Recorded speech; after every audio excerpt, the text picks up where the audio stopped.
Assalamualaikum warahmatullahi wabarakatuh.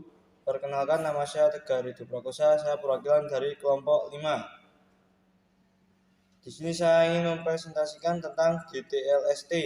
DTLST yaitu desain tata letak subjek terpadu, dibagi menjadi dua pengertian.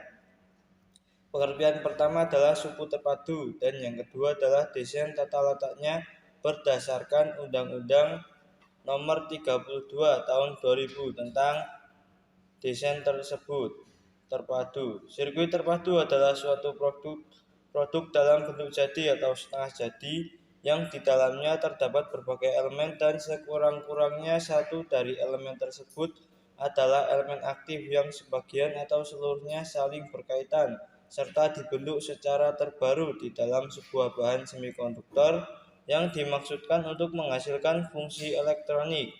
Nah, apa sih contoh dari elemen ini? Contoh dari elemen ini adalah potentiator, kondensator, dan dioda. Selanjutnya adalah pengertian desain tata letak. Desain tata letak adalah kreasi berupa rancangan peletakan 3 dimensi dari berbagai elemen. Sekurang-kurangnya satu dari elemen tersebut adalah elemen aktif, serta sebagian atau semua interkoneksi dalam suatu sirkuit terbaru, dan peletakan 3 dimensi tersebut dimaksudkan untuk persiapan pembuatan sirkuit jadi. Desain tata letak ini merupakan persiapan pembuatan sirkuit terpadunya jadi. Istilah CPU terpadu ini di negara lain seperti di Amerika menyebutnya sebagai semikonduktor chip. Di Australia disebut sirkuit layout, dan di benua Eropa sendiri menyebutnya dengan silicon sim. Itulah tadi pengertian dengan yang tercantum dalam Undang-Undang Nomor 32 tentang desain tata letak sirkuit terpadu atau biasa disingkat dengan BTLSP. Undang-Undang BTLST disahkan pada bulan Desember bersamaan dengan Undang-Undang Nomor 32 Tahun 2000 tentang desain industri. Adapun pengertian hadis desain menurut pasal 1 ayat 6 Undang-Undang Dasar LSD adalah hak eksklusif yang diberikan oleh negara Republik Indonesia kepada pendesain atau hasil kreasinya untuk waktu tertentu melaksanakan sendiri atau membuat sebuah tujuannya kepada pihak lain untuk melaksanakan hati tersebut.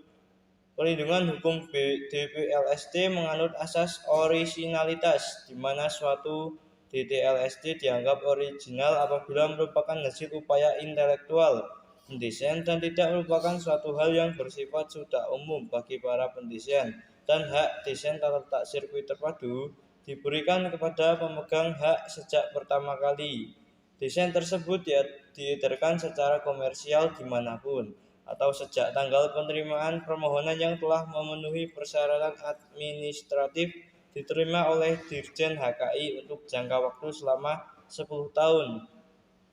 Jadi, apabila yang bersangkutan menghendaki adanya perlindungan hukum atas desain tersebut atau menghendaki memiliki hak dan ILST, di mana negara Republik Indonesia memberikan hak eksklusif kepada pelaku pendesain atas hasil kreasinya untuk selama waktu tertentu melaksanakan sendiri atau memberikan persetujuan kepada pihak lain untuk melaksanakan hak tersebut. Maka penulisan mengajukan permohonan kepada Dirjen HKI dengan melengkapi beberapa persyaratan yang diperlukan, diantaranya adalah salinan gambar atau foto, serta uraian dari desain yang dimohonkan, pendaftarannya, surat pernyataan dari beberapa lampiran lainnya. Sebagai berikut, yang pertama adalah beli umum, atau misalnya setelah itu pendapat permohonan berupa nama, alamat, nomor ponsel, dan sebagainya. Selanjutnya, lakukan pembayaran PNBP melalui ATM atau banking ataupun M-Banking. Setelah itu, apabila akan masuk setelah melakukan pembayaran, Anda mendapatkan kode billing ke halaman loker virtual untuk DKI.COID, lalu pilih permohonan pesantren. Lakukan di sini. Saya akan menjelaskan secara singkat ya beberapa langkah penyelesaian apabila terjadi sengketa pelanggaran desain tetap terpadu. Yang pertama, teman-teman dapat melakukan yang namanya evaluasi. Mengevaluasi secara cermat terutama bagi yang berkaitan dengan desain tata letak dan spesifikasi. Hal ini sangat membantu untuk melihat apakah ada pelanggaran yang terjadi dapat dalam desain tata letak sirkuit terpadu ini. Kemudian dilanjutkan dengan melakukan mediasi yang umum adalah mencoba menyelesaikan sengketa melalui mediasi. Pihak-pihak yang terlibat dalam sengketa tersebut adalah dapat mencari mediator independen yang dapat membantu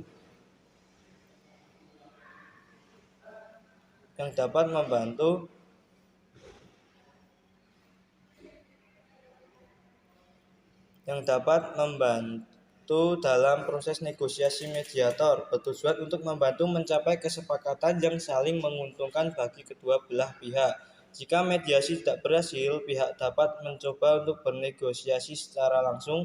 Dalam tahap ini, pihak-pihak dapat mencoba menemukan solusi yang memadai melalui diskusi dan perundingan. Pendekatan yang terbuka dan kooperatif di sini dapat membantu menyelesaikan yang memuaskan. Kemudian jika mediasi dan negosiasi tidak berhasil, pihak-pihak dapat memilih untuk menjalani proses arbitrase.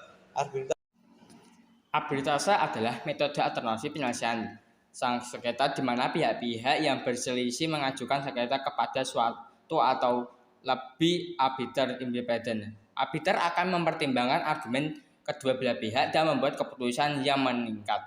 Jika semua upaya penyelesaian di atas tidak berhasil, pihak dapat memilih untuk membawa sang sengketa ke pengadilan.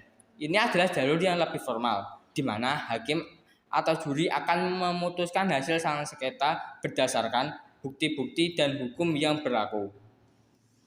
Fisika terpadu adalah sebuah karya sebetulnya, karena desain ini adalah bagian sebuah karya yang bernilai dan dapat diproduksi untuk menjadi bagian perangkat elektron. Agar semua ini berjalan sesuai dengan aturan, maka pemerintah telah membuat sebuah produk hukum berupa Undang-Undang Republik Indonesia Nomor 32 Tahun 2000 tentang desain yang terletak sirkuit terpadu. Apa saja yang diatur ada 15, yaitu antara lain pertama, desain yang mendapat perlindungan ataupun tidak. Yang kedua, jangka waktu perlindungan. Yang ketiga, subjek desain. Yang keempat, dan batasannya. Dan kelima, permohonan.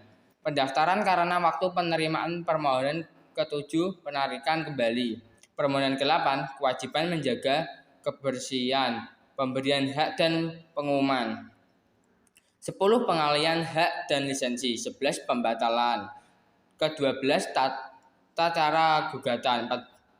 14, penyelidikan, dan yang terakhir terutama pidana bagi sebagai konsumen dari saat ternyata tadi disebutkan bahwa di bagian kesimpulan bahwa ternyata DTLST itu juga merupakan tempatnya pada regulasi DPRS. Itu sendirian ternyata disebutkan bahwa DTLST itu merupakan bagian dari ketentuan atau kajian hukum di bidang pidana.